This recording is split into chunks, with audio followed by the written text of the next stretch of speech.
Coinstar. Simply drop your loose change into one of the machines, and your coins are turned to cash. Coinstar's 14,000 machines around the world have processed more than $15 billion in change.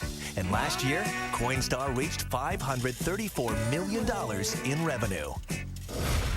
Jens Molbak, founder of Coinstar. Welcome, sir. Nice to meet you. Glad to be here. Your story is bullseye for what we're about here, because, and everybody at home is going, $500 million. How did I not come up with this?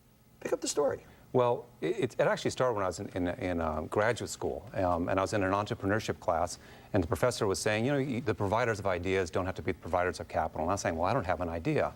But I'd moved around a lot. I lived in New York, I lived in Virginia, I lived in California, and every time I'd move, I've had this big coin jar, and I'd try to take it to the bank, and the bank said, you know, don't take it. And as a kid, I used to have to wrap them up and roll them, put in little paper wrappers.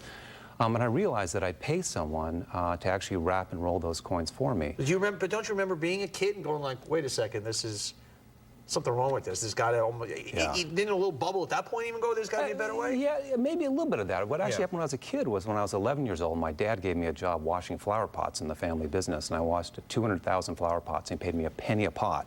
So I knew that pennies could add up to value, and my mom always says the idea from Coinstar probably started from that parental upbringing.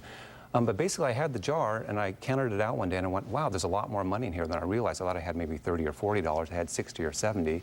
So I started asking some friends, hey, do you got a jar of coins at home? Most of them had jars of coins at home. So I started thinking, well, that's kind of interesting. And I talked to this professor, and he said, well, why don't you go off and do some customer research? So my wife and I ended up doing just, you know, on-the-street interviews with people, and we said, do you have a jar of coins at home? What do you have? And we interviewed 1,500 people, and what we learned was there's about $7 to $8 billion of loose change sitting on America's dresser tops. This is a whole lot of money. I called it America's hidden savings. And I was thinking if there was like a reverse ATM where you could just go dump those coins back in, people could get a whole lot of spending power back. I love so many of the great business ideas that are coming on this show, and they're putting in this altruistic component, and that's fantastic. It's great for the heart. It actually ends up being good for business also. It's not some reason to do it. It works really well. Great story. Congratulations. Thank you very much. The best There's Got to Be a Better Way story we've seen here, Jens Molbak. Well, thank you. Founder of Coinstar.